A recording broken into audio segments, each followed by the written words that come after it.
The three key achievements as mayor during your period, what were the three things that you look back on and are sort of humbled by and go, we did good, we did really well?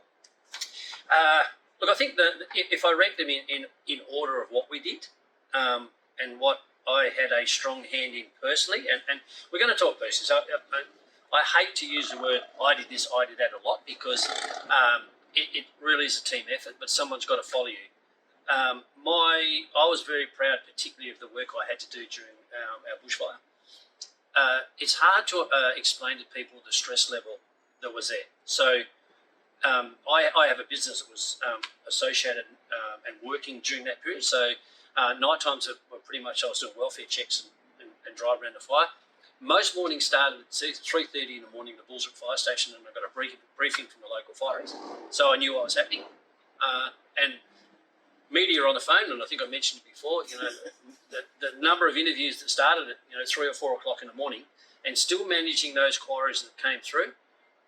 The most stressful part of those times was at 1 o'clock every day, I rocked up at Brown Park to do a community briefing. And there would be 700 people, and I shared that with then President of Dairy, John Dorr. So I would get a last minute briefing on the way there, and I knew who was ringing. And that whole week you live on the edge that they ring up and say, Kev, we've lost someone. And that was a really tough time. So when you get to the end of the week, adrenaline stops, fatigue sets in, Exhaustion kicks in. and I remember on the Friday, so this was the fifth day, I got the call from DFAS on the way to Brown Park. I said, look, Kev, we've come across 3 houses that we can't locate the occupants for. And I was done. And I remember I did that meeting, and it was very emotional. I don't have sunglasses off the whole time. I struggled through it. And normally I was very upbeat at the end of the meeting, and because I was speaking to people, lost everything. And I had to go down to the mental health issue, start to talk to the men in the gallery, and we got through that. We went then into the recovery, and I still had to do a council meeting after that, mind you, on a Friday afternoon. Bad time for a council meeting, but we had to get through it. And I remember walking in the office thinking, if one councillor gives me grief today, all hell's going to break loose. And it was a budget thing we had to do for financial relief, because we were in the recovery stage while the fire was still building. It was just such a well-oiled machine, and to lead that organisation through that was a really strong personal achievement. And then to be involved in the community recovery after, to be able to sit at a place like the Noble Falls Tavern on a Sunday afternoon, because they were the Noble Falls Tavern, I'll give them a plug, were very, very involved in being part of the recovery. They became a centre, and the fire just went straight around them. So they became a focal point. So to go there on a Saturday and have a community meeting with people and talk and stand in front of a crowd of people with a beer in your hand and chat to them like anybody else, and then see how that community grew after. So when I went and visited them a couple of weeks ago, we sat there and I thought, this is a different community than it was. It's a really connected community. It's a supportive community. So out of that adversity came opportunity to build a strong community. So dealing with that, and people still remind me of the job I did that day, and I'm always going to be very proud of that. I think the management of our COVID scenario would have been a challenge for any leader of any organisation, political or otherwise, in that time, because while the mayor is not technically part of the administration per se, you are linked to the administration on a daily basis.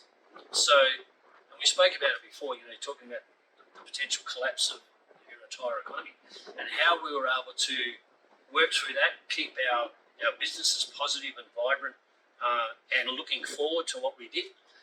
And that was a long period of time. COVID went, crisis part of COVID, even though it's still around, it went a long time, and every day it was uncertainty what's going to happen tomorrow. Yep.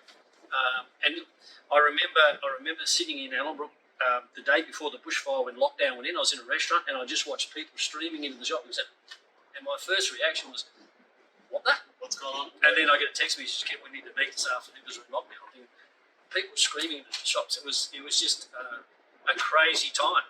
So to be able to motivate our team, and the mayor is very much responsible for motivating city staff, because he's the councillor you're going to see every day, and they need to have the confidence in the mayor, and the fact that the mayor's got their back.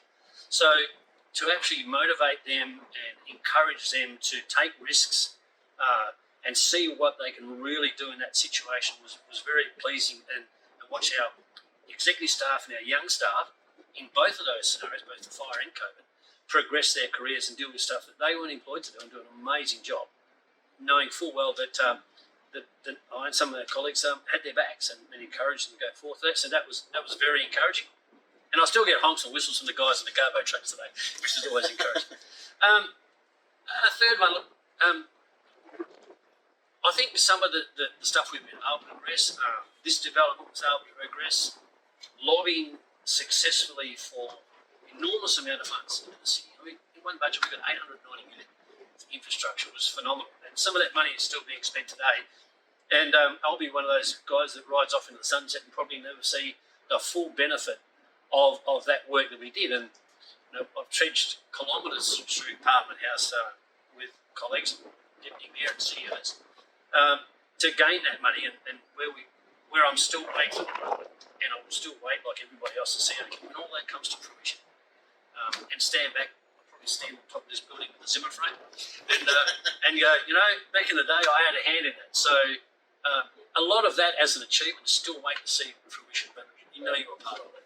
Yeah. And do you look at that in that aspect and kind of go, it makes you proud of what you got to achieve in the time? And we spoke earlier about the unfinished business aspect and the potential ability to get that, to go on that journey again and to finish and to start some new stuff as well.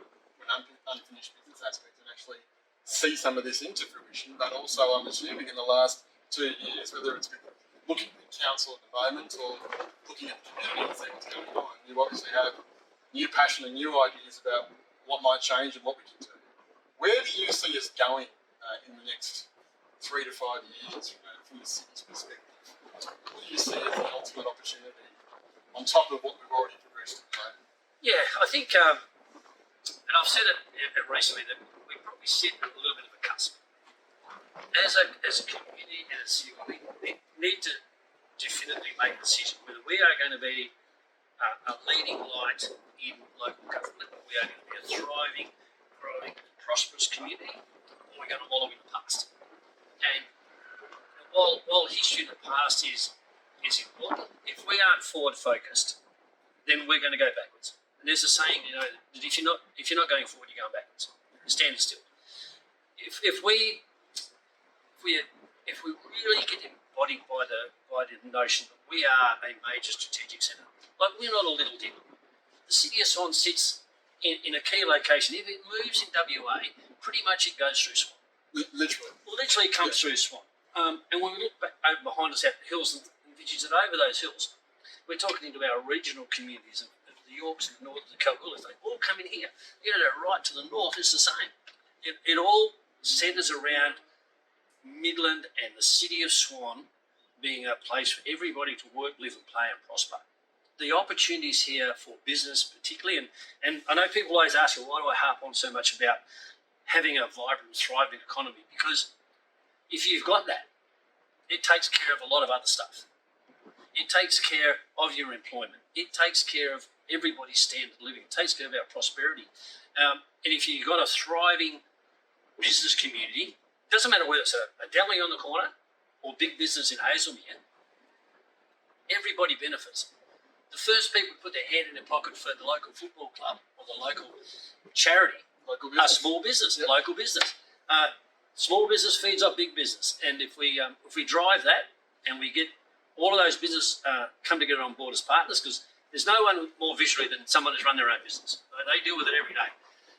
If we get that on board, then suddenly we free up a lot of stuff and we open up an enormous amount of potential for everyone that sits in the city. So I'd like to think in another 4 years is probably a little bit of a leap forward, but certainly in the very near future, people are going to turn around and look at the city of Swan and go, look, 20 years ago we recognised them as the local government.